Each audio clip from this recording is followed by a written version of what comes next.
3, 2, live. You're now watching Two Old Farts Making Noises. Welcome to Canadian Art Today with your host, Paul Constable.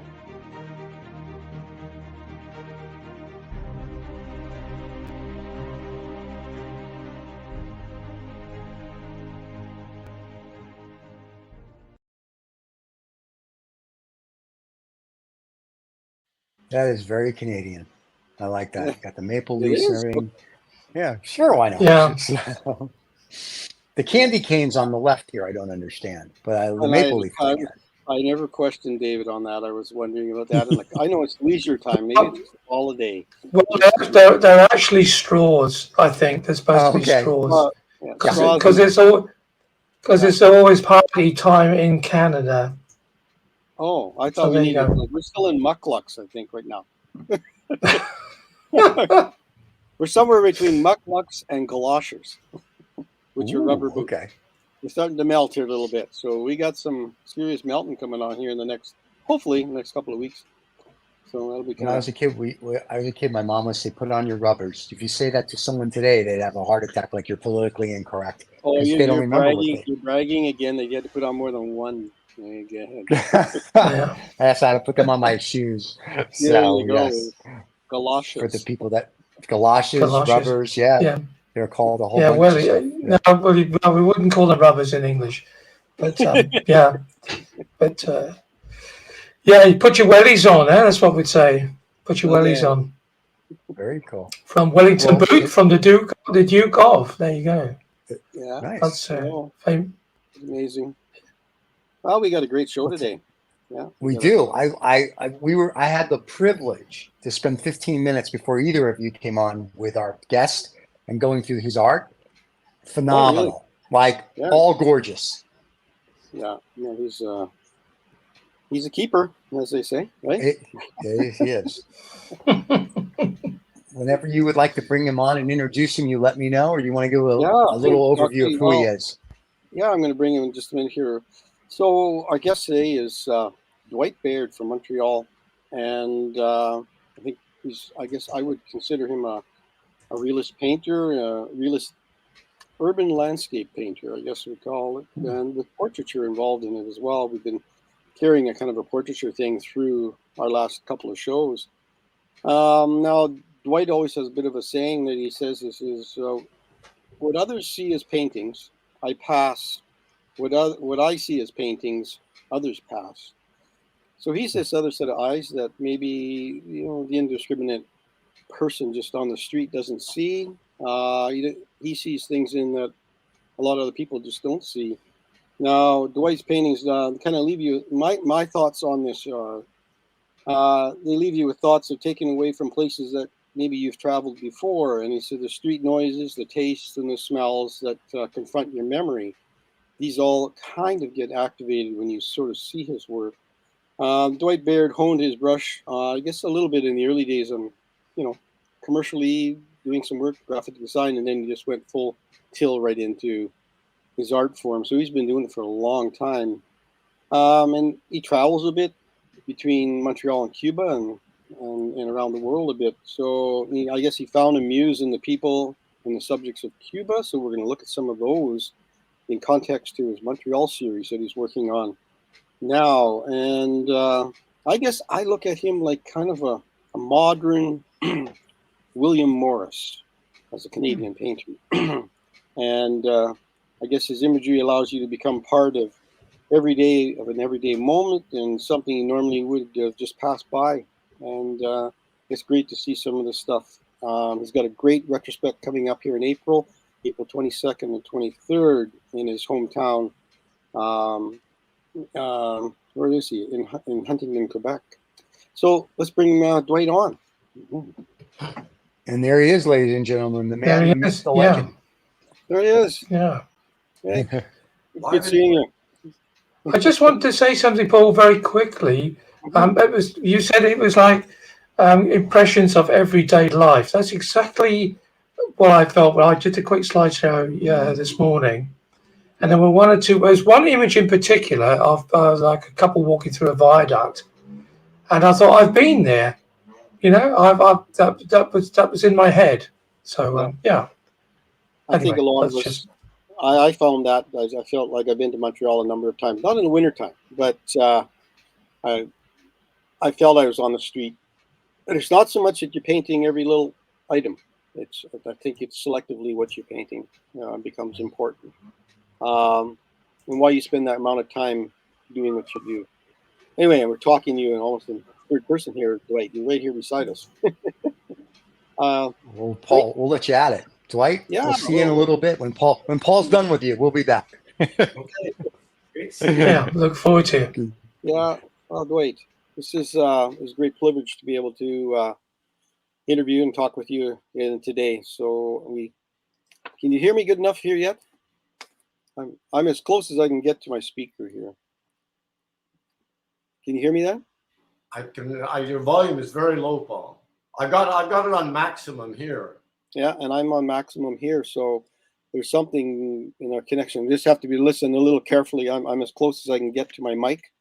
I will be live mic'd here maybe our next show. I'm going to actually move into a microphone situation, but no, let's just try and get through what we've got here. Sorry about the volume levels here that can't get them right up for some reason. Let's just. I guess, do you consider yourself a realist painter? Is that a realistic or a hyper-realist painter? Do I consider myself a realist? Yeah. In what or if you do, in what context? Like, I don't consider myself. A lot of people say my work is super realism. I don't believe that at all. I consider myself an illusionist. There you go. Which is a rather perhaps strange way to describe it, but I think I make things look real. But if you actually take the time to look at them, it doesn't really look like that, except for very small segments. Like, for example, the Cuban paintings. If you take the Cuban paintings and you look at the cars, people say, wow, that's like, I could get in that car and drive it. But if you look at what's around the cars, especially in the foregrounds, and especially in the bigger paintings, it looks, I guess for a lot of people, it looks real, but it's actually more of an illusion. There's a lot of, it's actually almost impressionist in some ways. And there's a lot of colors in there. I work with a lot of, if you really look close, you'll see a lot of spots of blue, like a cerulean blue that I use, which I use almost all over the painting. It's one person remarked, he said, not that many people see it, but he saw it and he said, that's what holds it all together. You see those little spots of blue in there. And I even put that in the cars and I, pretty much everywhere in the painting, just very, very, very subtle, definitely in the foreground. And if you really look for that, you'll see it. But most people, the eye is a funny thing. The eye sees what it wants to see. And so the eye sort of, in the Cuban pieces, they see the cars and they sort of just give a fleeting glance to everything else around it. And then it looks quite real. But it's an illusion in a way. It's you're seeing the way I want you to see it. Right. And it's I consider my work a combination of realism and semi-abstraction. Yeah. But I can see that, and then I think it's just that people can relate to these images. They know what they are. They're not abstracted to a point where tires are round and they can see a shine on things and sharp edges, and you get sharp and soft. But I like the idea of the blue little pieces, because that does bring a sense of light into your pieces of work as well. But it also is kind of like a thumbprint signature in your work. It's all embedded in the body of work. We've got so many of these things with people, I guess, trying to replicate other people's work. But if they have some kind of hidden signature within their work that's not purposely put there for that, but it becomes another very distinctive piece in addition to your pieces, that just the way you do things, right? it's that sense of light that you're bringing in. I don't know. It's a way of looking at. That's a nice thing. I never knew that. Right? It was just kind of neat to know. I'll have to start looking for that a little closer. I have to come to Montreal and take a look at some of that. It's hard to see. It's hard to see on the internet exactly the details we're talking about. You got to blow images up so big to be able to see them, and you kind of maybe would look and think they're pixelated more so than those little specks of blue, for instance, that you might be looking for. But so, are you working in acrylic, or there you go? There's acrylic. Yeah. Yeah. That's that slide that you just showed is the perfect example of sort of what I was saying. Yeah, you can see it right there. Slide, but the cars are obviously quite real, but the foreground is very abstracted. Yes. Abstraction, and the background is very impressionist, sort of.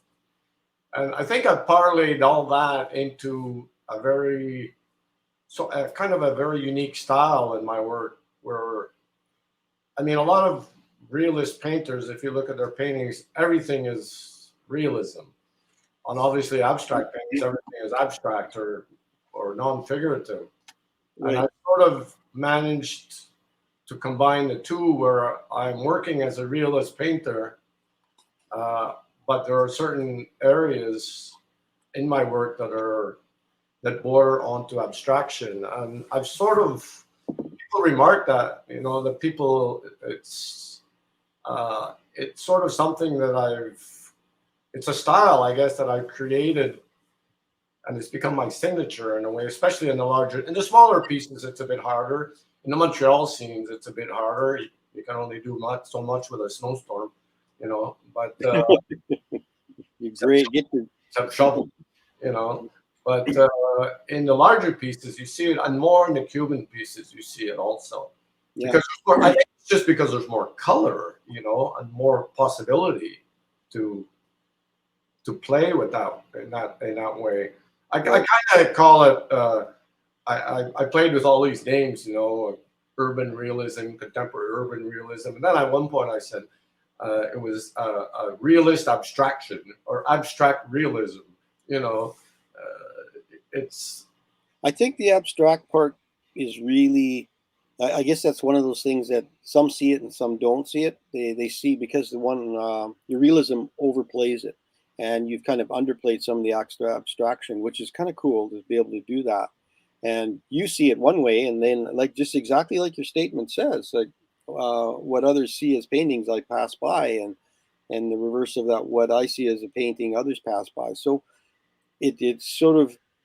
I like if you look in the foreground on this one, the reflections are abstracted. They're not a high realistic resemblance, mirror image of what you're seeing there, right? So they become. I love the fact that you can go from dark areas into light areas and bright areas, and these ones is that speckled reflection on the foreground where you see that car that's pretty sharp and clean and clear, and then it fades away in the background. It gives a nice bit of depth to it. Yeah. Well, look, my work, it really revolves around pretty much three things. I mean, the first one is composition. I mean, everything that when I started painting, my whole idea, the whole objective is to drive your eye where I want your eye to go. So everything around that. It's just light and composition, and I use those two to really. It's the main, like when I start a piece, it's okay. I want the eye, like in that piece with the car. I want that eye to go right into that car and then go right down that street after, and everything is designed in that. The shadows, the wires, everything, all the composition of how I arrange the elements. It's all designed to drive your eye where I see the main part of the composition is, and it's all done through light, shadow, and all the elements that I really put together to do that. Yeah, I can see that definitely in that last one where you're. If you can go back to that, David, just that last image again. You can see where the red is really quite dominant on that car, but yet you've got those warm oranges that softly take you back down and back across the rooftops and back again in a circle. So you're in and out of the painting nicely. It is an excellent designed piece. the reds and the oranges and that pull it all, the whole piece together. I like it. So do you work with sketches and thumbnails before you do anything, or what do I you do do? when I do the big ones. The small ones, no. I sort of, the great thing, I mean, everybody talks about, you know, paintings, you know, having some sort of gift or this, you know. For me, I think if there is a gift in it, it's the fact that I can actually see the entire piece before I even start it. And that's pretty much like I can look at a lot of different things, a lot of different references, and I can see it exactly as it should look finished before I start. And then when I'm finished it, I look at it, and if it looks the way that I saw it, then it means I've done it right. And if it doesn't, then it's not finished, and I have to keep working on it. But when I do big pieces like the piece you're showing now, I do a smaller piece first to try and, most of the time I do a smaller piece to try and just to create, first of all, to put all the elements together. And second, because I draw from many, many references, and then to work out all the spatial relationships between all the objects or the people or the cars or whatever's in it, you know, because big paintings are quite a bit more difficult than smaller paintings. In smaller paintings, there's a lot of room for error that nobody's going to see. In bigger paintings, there's no room. I mean, people see everything, right? So Yeah. You sort of have to work. It's basically the transition between the spatial relationships between a smaller painting and a bigger painting. It's the empty spots. I mean, an empty spot in a smaller painting, you don't really notice it because it's quite small. But when you take that and you go from, like, I work in a 10 by 15.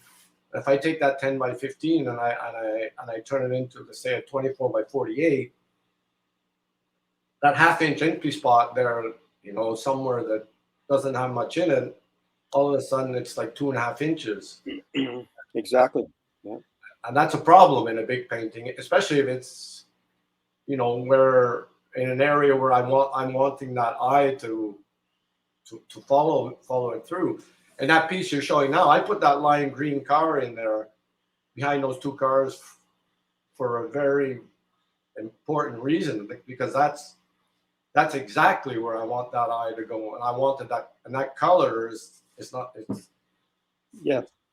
It helps separate those two cars as well. Yeah, and then it takes that line that you see, you know, on the street, and you go between those two cars, and then you go over that lime, that really nice lime green car.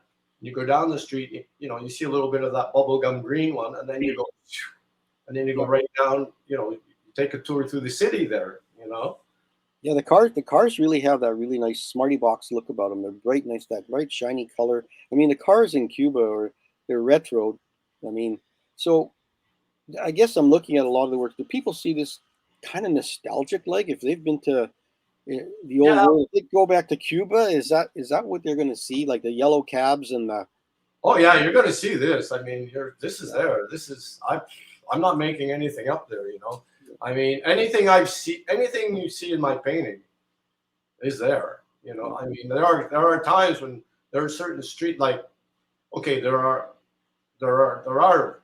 modern era cars, not American cars, but there are Toyotas, and a lot of you know, government people all have Mercedes, and there's a lot of Ladas left over from the Russians. There's a lot of a lot of Kias. But there are an awful lot of old cars there. And I mean, none of them, I don't think, are running with original parts. I just would very much doubt it. You know, most of them are running on a lot of them are running on Toyota engines, and they just somehow make them work. I don't know. But you can go on some of the streets. There's one street in particular in Havana that I used to kind of hang out around, this street called San Lazaro. Those old cars, they just go up and down there all day. I mean, it's really something. I mean, all the really pretty ones go up down where the water is, the Malacom. They go up there, and the tourists ride in them. But all the older ones, and the ones that are going, they're communal, you know, like the communal cabs and all that. They all run up and down more the street called San Lazaro, it's just an endless parade of vintage cars. It's really quite amazing. So, so the other thing is you had mentioned here, we talked here the other day, and you had mentioned that you'd gone back to Cuba here just a few weeks ago, and it was a different Cuba. Can you talk about that a little bit? I mean, I'm not. I mean, obviously, it's just a rapid perception of when I was there for just a one quick week, sort of an in and out. But it has. I found it a change. Well, definitely it's changed quite a bit from when I first went there, which was 20 years ago. Cuba then was, or Havana at that time was a pretty. It was a pretty, late night, all night city kind of thing. Now it just seems I noticed it a little bit before the pandemic. Things had started to close a lot earlier. There seemed to be a lot less ambiente, a lot less atmosphere in the city. This time when I went, I found it remarkably quiet. I just found that that effervescence that I used to know in the city just didn't seem to be there anymore. It just seemed like people just seem to be really kind of beat down. Yeah. A lot of people, it's almost like they've given up. It's really, really hard to see it. It's very, very hard, to. So in other words, you have this lovely picture here of this lady and sitting there. Would you see that situation now with her sitting there? Is she? No, this is from an older trip. I know, but I'm just saying in this situation, would you see this kind of imagery where an older person is sitting in a cafe area or on a bench, or are they still there, or has that disappeared as well? Can you say? I didn't catch that one. Well, I'm just looking at the context of this image with this elderly lady sitting on this corner, which was done years ago. Could you still see that kind of image today? You see a lot more of that. Oh, more of that. Okay. You just see a lot more of people kind of just sitting around with not much to do, nowhere to go. You see a lot more. What you don't see are, just spontaneous people playing music in the parks or in the street, or I just didn't see any of that, and you see a lot more people standing in lines, trying to waiting for food and stuff. And you just don't see very many people having a good time there anymore. Like, even though they never had anything, always struck me as a very happy people, in spite of all the hardships. And, you just didn't see that. Didn't see people standing around talking, laughing. Just didn't see a lot of people, especially at night. It was just very, very, very quiet. Right. Well, yeah, this is a lovely shot. They don't have those buses anymore. Those old, they were called camellos. They were like two buses, sort of. They call them camellos because they have two humps. It looks like a camel. Camello means camel.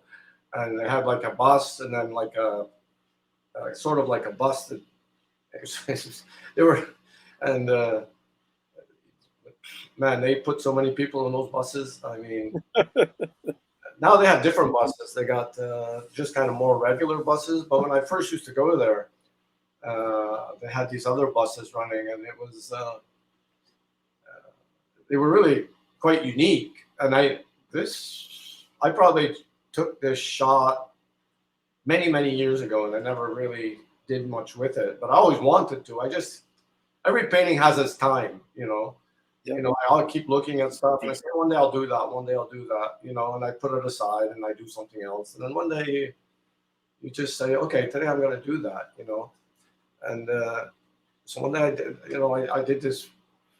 I sort of had to change a few things. I would have loved to have done this as a bigger piece, but I just didn't think it would. A lot of smaller pieces just will not hold together as a big painting. Yeah. And as much as I love this painting as a small painting, the whole aspect of the light and the composition and the humanity, the story it tells, That's what I see in there. Yeah. There's a real connection in there. I love that. It doesn't. I don't think it would. really hold together. A lot of people, you know, they come in, like when I do art shows and they come in and look at my work, they say, you tell stories with your paintings. And I think that's just about the nicest thing that you could say for me about my work, because that's You are a storyteller for sure. Yeah. That's really what I'm trying to do in a way, you know. Yeah. No, I mean, I love this piece. I've seen it years ago online, and there's that, like you said, there's that human relationship all within. It's almost like the bus is a building. Like I'm looking at that and not knowing that it was a bus, not except for the windows. It's almost like they're sitting in a not so much derelict building, but a building that's not been kept up the best, and you really can't tell exactly what that building that is a bus by any means, because It's a bus. It's the not how we see not how we see buses. Yeah, window seat, right? Yeah, it's the bus. Yeah, it's true. When you look at it, I guess it's funny because for me, when I look at these pieces, I have all the references, right? I know where I went. I know what they are. It's funny that you say that. It would have never dawned on me that anybody could have thought it was anything different than a bus. But when you actually look at it without knowing sort of the context of it, I can see like some, you know, it's not a window, it's a window of something. Right. But I guess maybe I thought the number would kind of give it away or something. I don't know. Actually, yeah, it could have been a building number too. You never really know, like an address. So You can see the lady on the right sort of sitting there. It looks like she's sort of in a bus, you know. yeah. No, I just I just look at this doorway, and it's this Egyptian piece of art that's on the door. It's just really funky. Yet it's a very structured, simple shape, right? There's some abstraction like you like to place into your work in the breakup of space. So I kind of like I like these, you know, the squares and also the contrast between the darks and the lights that are there. The little blue specks in the shadow are lovely. Like again, that there's that it's carrying through all your work. And you know what? I'm glad you know. I never noticed that until you mentioned it. And so now I'm actually looking at it because I've looked at your work for a bit and I just accepted it as being okay, right? I didn't question it. I didn't question it at all. It belonged there, but I didn't know why. Like it's just, but it's kind of cool that you brought that back up in that piece of work. Maybe I should have called it the bus. Then everybody would have known. No, leave it the way it is. It's perfect. Oh, this is not Cuba. This is reality. This is a reality check. Yeah. It's about 10 minutes from my house. Yeah. Yeah. A whisper of spring. Yeah, it's a park. Not even 10-minute walk from my house. Right. Yeah, it's a weird. It's sort of a weird contrast between the two main subjects of my work in the last, you know, probably 6 or 7 years, going from the tropics to the subtropics, you know. Yeah.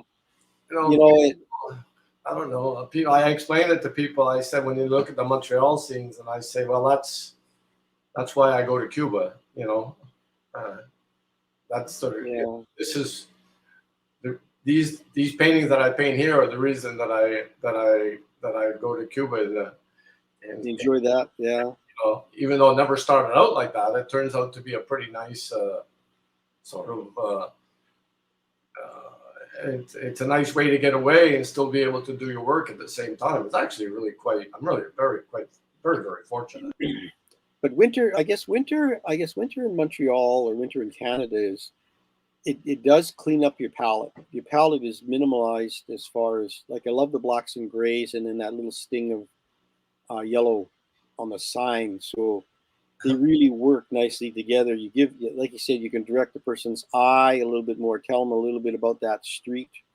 You don't have the detail, but you know that there's a building behind the trees. Yeah, it's a church actually. A church, yeah. So it's like you've given me some urbanization, yet I'm getting, you know, just this gray trees and lines. I guess this diminishing line excuse me, the trees that kind of mirror the poles that are on the left side that go down. So it does give you that 1 point perspective going back that you're doing in some of your other buildingscapes. It has a yet you got that bent tree. That's just lovely bent tree. Otherwise, you're taking me from the very far right corner of your image right into the central part, just through the diminishing trees, and that bent crooked tree breaks that. It just breaks that momentum, gets me stopping and looking. I love it. It's just well designed. It's a difficult piece to design when you tell somebody to do a street like that, and everybody's street turns out the same. You don't know why, but when you do something just a little more, I guess I'll call it even natural, that you spotted something that was unique. And it's tough to do when you live on that street all the time too, to see some of those things that you're trying to get a sense of, to explain to other people. And you walk by it every day yourself, right? And I know this part very well. I mean, I don't have to walk very far outside my door to find a winter painting. Put it that way. You know, a lot of the ones I've done. I mean, and, you know, as I started to do a little bit more of them, I started to go. I call it tramping. I go tramping after a snowstorm. You know, but I started doing them. I just did this one. Yeah. The Montreal scenes are very, very different. It's all about mood, and much more so about mood. Whereas the Cuban scenes, it's much more about the sort of the vibrancy of the life. Whereas the Montreal scenes are the muted sort of, I guess, the tranquility of the whole, or the quietness. And whereas the Cuban scenes, it's the unquietness. You know, it's really two completely different ways of. well, yeah, one of your work. They're much more muted, and they're much more. And the palette is obviously. Nobody in Montreal paints their car like pink or green. And I used to find that I used to have a hard time with that doing the Montreal, because I always said it's always the same. It's always the same sort of. The cars are white, black, gray. Maybe if you're lucky, you might get a red one. You know. And Get your Lamborghinis, they're red. yeah, but you know, Paul, you know, it's crazy. People love these. People hate winter. They all try to get away from it, but they love these Montreal scenes. And I always say, you know, that winter is really beautiful if you're on a Christmas card, or if you're looking out the window with a cup of hot chocolate or something. You know, it's not so much fun when you're going out there shoveling that van out. But when they see these paintings, they don't think of shoveling the van out. They just say, "Oh, that's so." It is a remembrance, yeah. I think like you talked before, I think the people coming out in Cuba when it's warm outside, so your paintings are people populated a little bit.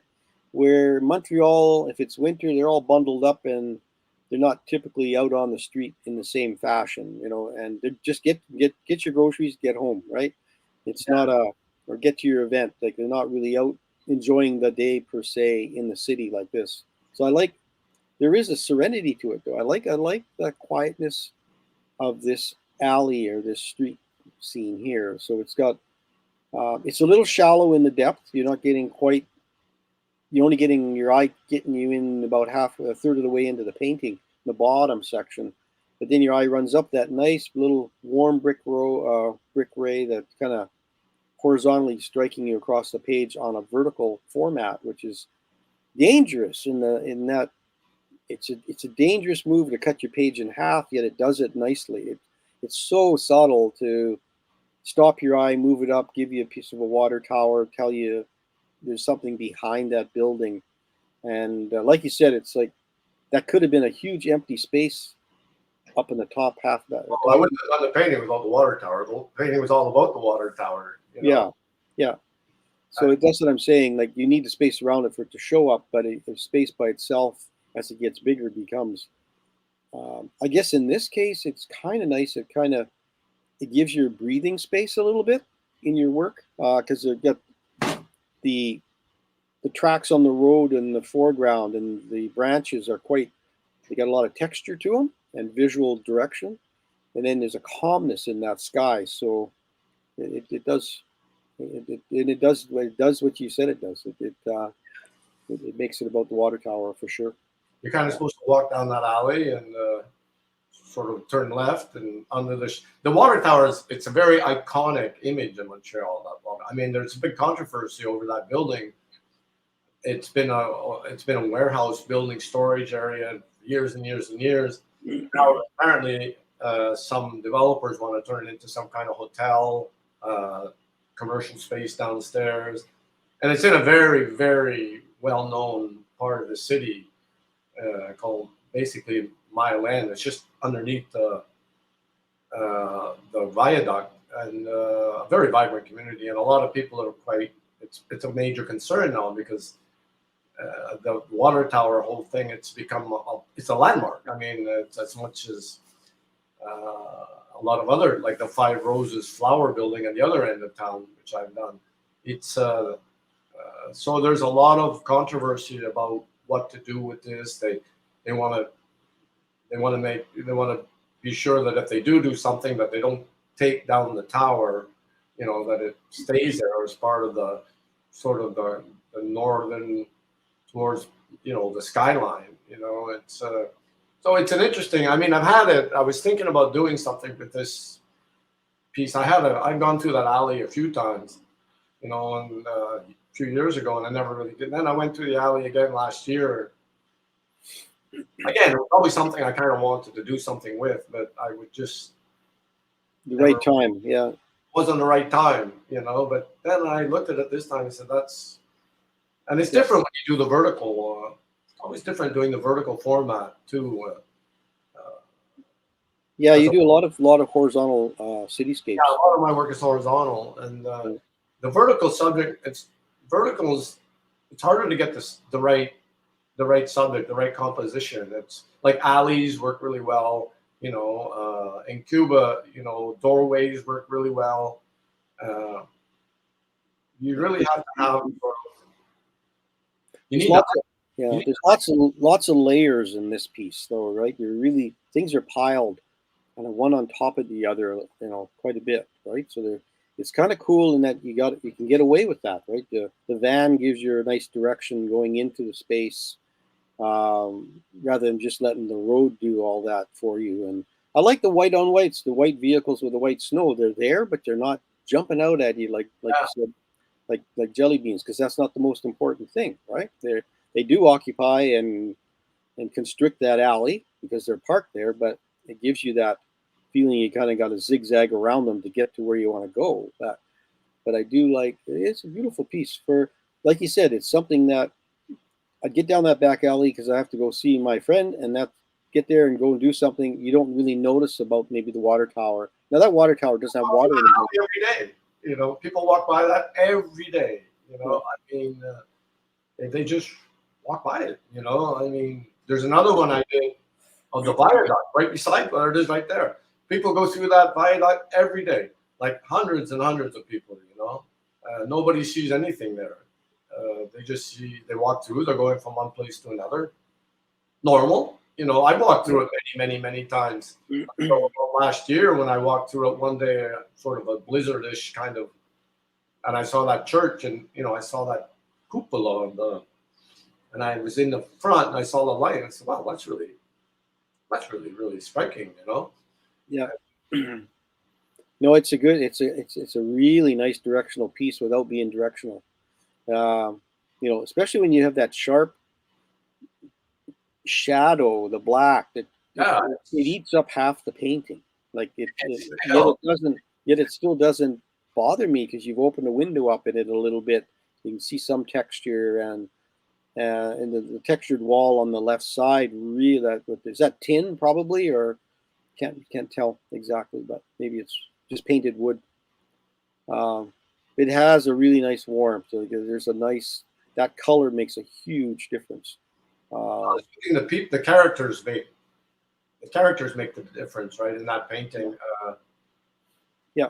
People in paintings make a big difference, whether it's cars or winter, or because it gives it that humanity that, you know, I look at a lot of older paintings that people have done in Montreal from, you know, from years ago, you know, and Montreal street scenes, and there's no people in most of them. And it's always just a gray scene with a bunch of trees and a bunch of, you know.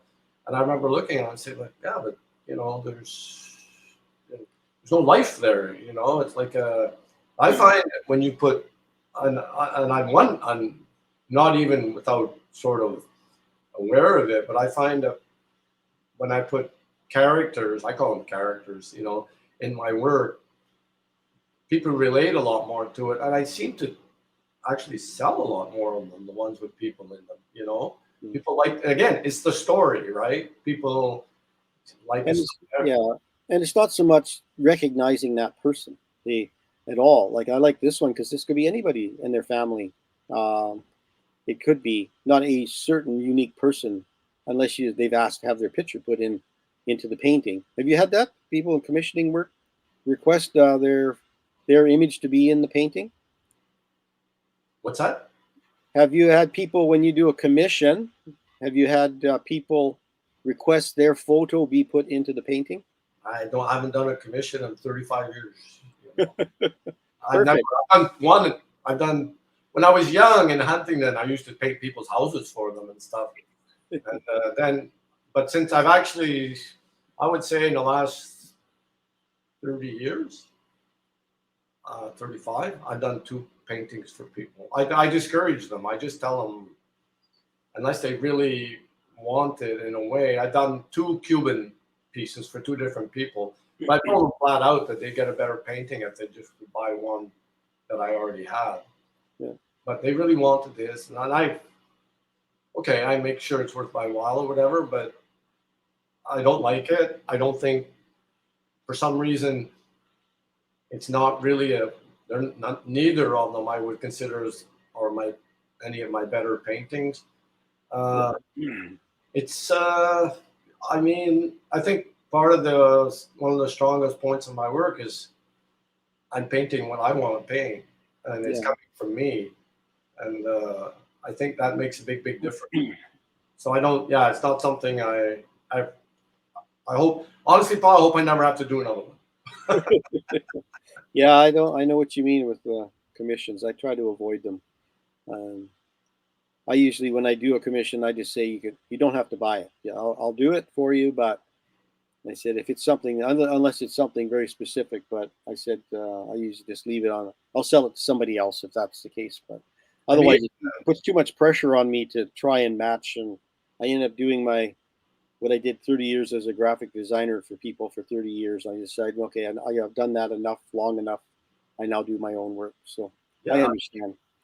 This is lovely. I love this. I love this huge vertical horizontal in the middle. I want to do a big piece. One day I want to do a big piece in this, basically revolving around this. I want to do a 24 by 48, but I haven't got around to it. There's a bunch of elements in there I have to figure out. Yeah, I mean, the reference is very hard. The reference for smaller paintings is easy, but references for bigger paintings, then you really need. So I have to go back out and get a couple things, but I would really like to put something like this together in a 24 by that whole foggy, misty sort of. I can see that. Yeah. No, I like that unsharpness about a city, which is you soften that edge of the concrete building is like soft muted tones, and I love those that ochres and oranges of the trees. They're not just jumping out at you, right? They're kind of, they've worked their way into the element of the city. I love that, especially on the right hand side there with the texture of the branches and the trees. It gives you a really nice.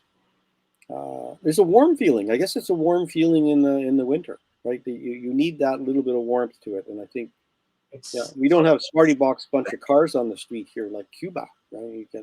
I've been, it's funny. I don't understand it honestly, but I realized when I'm getting this show together that I'm doing, I realized that people laugh because they say, "Oh, you go to Cuba, you paint cars, and this and that," and I realized after getting this work together, I've been painting cars all my life. I never really realized. I mean, when I was living in the country, doing country scenes, which I used to kind of laughingly call my dead trees and water period. I was painting winter scenes, but I had a Volkswagen then, and I was painting like winter scenes with a Volkswagen in the snow, and I did quite a few paintings of Volkswagens in the snow, and other cars in the snow. And then even when I was traveling in Europe, I was doing streets with little, cars at the end. I started going to Cuba, and there's cars everywhere, But I never understood. And then I started doing Montreal scenes, and there's cars in the snow again. And I've been painting cars for 45 years, without even realizing it. Well, they do become timepieces when you include them. Now, this is a piece I saw maybe a year ago of yours. I think you saw the steady for it. There was a one with a dog in it, and then that's the one. Yeah, I did a big piece, and the steady is a better painting again. The steadies are always the smaller ones. I don't know that. I always say the smaller pieces have personality, and the bigger pieces have presence. It's very hard. Very true. It's very hard transition. This one really is nice. It puts that human element in that industrial, urban feel of the city. The mill in the background, the flour mill.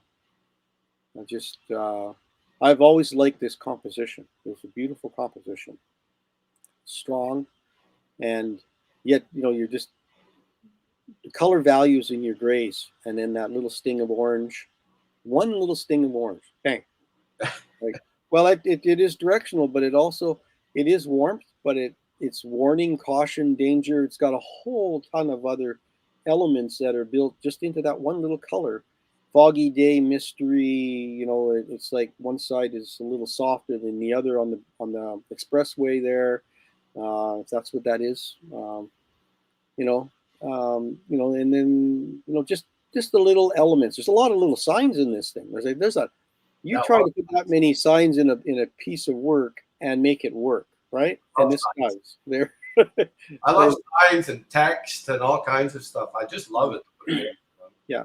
But this is a very, very iconic building in Montreal. That's the Five Roses Flower Factory. I mean, they don't know what to do with that building. It's just become, again, part of the landscape. And I've been wanting to do something with that building for years. I've done, but I didn't want to do it the way I've seen other, I wanted to do it in a very muted way, in a way that is there, it's suggested more than anything else. So it's not the focal point of the piece, Right. But it's a very recognizable background of, if you live in Montreal and you live in this, exactly where that is. That's down by the canal. Exactly. You place it immediately. Right. Yeah. But this is all about. This is a sort of a kind of a lonely, I guess, solitude of the work. Yeah, this one has a Colville feel to it a little bit. That, like you said, that loneliness feel to it. Yeah, Alex. It's a big influence on me. Yeah, but it's it's minimalist as well, right? You get one figure, central figure in the piece, and relative to the environment that it's going through, and it's definitely telling you a story about not only weather and this person a little bit, and the area they've chosen to do their run. That all that stuff kind of goes through my head. The more I look at this piece, the more I see, and I don't know. I love the reflection, even just like you said. I think it's good for you to see the differences between the two weather systems, Montreal and Cuba. I think it's strength. I think it strengthens both your works, right? One and the other, because there's you can feed off of each one. They're lovely. I think it's good for me because I think it keeps it fresh, because it keeps it because when you jump from one to the other, it's so different. It's just, you don't have really time to fall into any kind of comfort zone. I mean, right. You go from painting a snowstorm to painting a bunch of cars in the street or the sunshine. You go from painting the mist and the gray and the quiet and the tranquility to then you go to painting the color and the vibrancy and the people and the laughter and everything. It's really night and day. So it keeps it, and I kind of jump from one to the other depending on whether I think I need some more Cuban work or whether I think it's time I should do some Montreal pieces, you know. And then I went to Morocco last year. I did a couple of pieces from there. I'd like to do some work from there, but as of yet, I haven't. I did 3 smaller studies in the street again. Boy, it was great to be out in the street again. And but I haven't had time to take them to the next sort of stage where I want to move them up a bit bigger and work a few more things out. So that's another project I have to work on. I don't know. There's just not enough time, you know. There's not enough time for sure, and we're running out of it here as well. But you've got a retrospect coming up here as well, and I think I've got some information on that somewhere here. But on what, April 22nd and 23rd in Huntingdon, Quebec. My hometown. In your old town, eh? Like, when did you move to Montreal? Yeah. I mean, I moved to Montreal when I was, I guess I was 30. I finished art school when I was 20. I started doing my kind of work thing. And then when I was 25, I went and I spent 2 years in Europe traveling and did a lot of painting there. And by the time I got back, because I was a year in between, by the time I got back, I was 30. And then I moved to Montreal when I was 30. And sort of basically started to try to work with galleries, you know, the whole traditional sort of, I want to, you know. Do you have a gallery now? I have a very small gallery up in Westmount. They're called Campbell, A.H. Campbell Gallery. They do framing, and they have about 5 artists. They have a wonderful window right on Sherbrooke Street in a very nice part of town. 2 young, you know, 2 brothers. They've been running, the gallery's been there for 100 years. And they're, I mean, I worked in a lot of other galleries and many when I was younger, and they'd always say, that's a nice painting, but I can't sell it, you know, because what, there was a car in it or there was something, I don't know, you know, it was always something. Always painted what they didn't want, you know. And so then, but up at with Glenn and John up there, doesn't matter, you know, they'll take what I do and they'll say, oh, that's, you know, and they'll put it in the window, you know, and people come in, and it's funny because I was speaking to 3 weeks ago.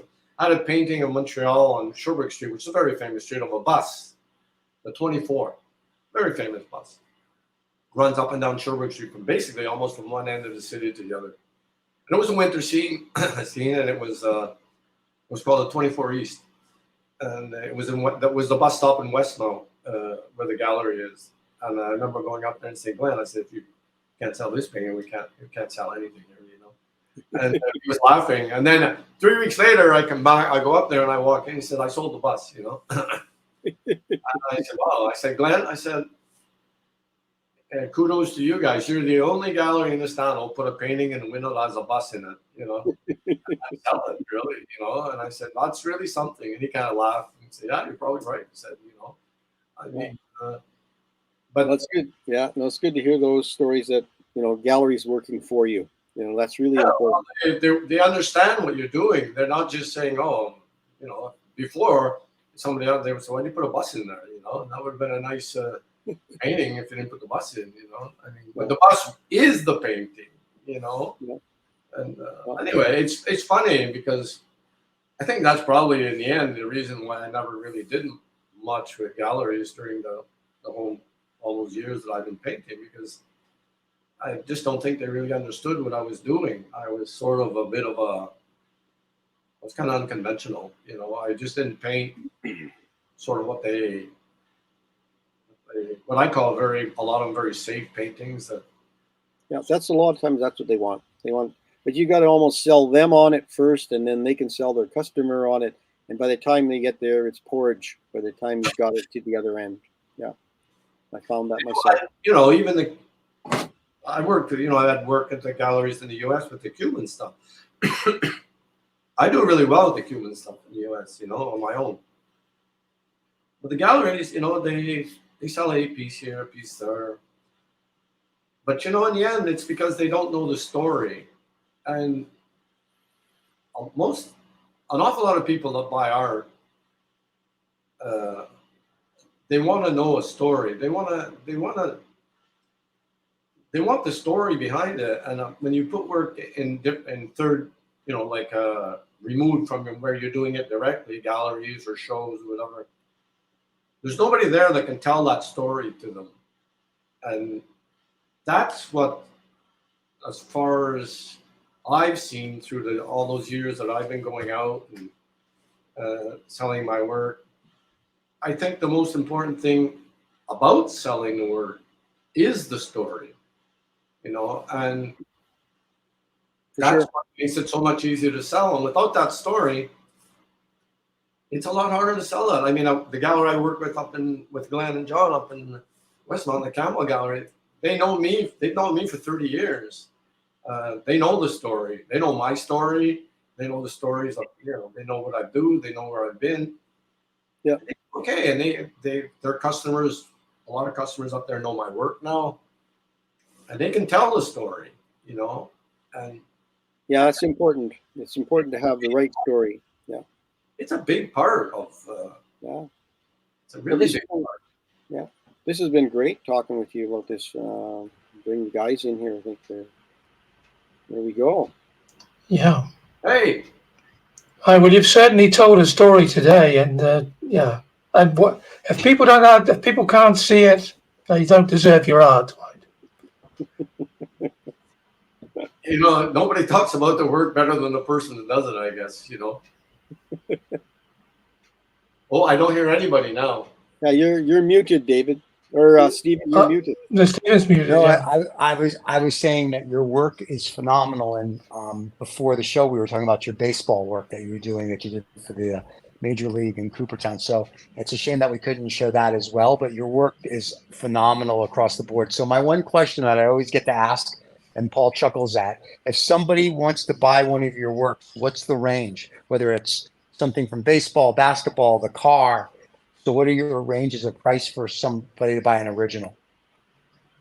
It sort of varies. Obviously, it varies for size. I mean, Right. It always price. It's always, and I keep pretty standard sizes. I mean, I'm talking now for my newer acrylic work, and it pretty much ranges between around, I don't know, about $18.50 for a 10 by 15.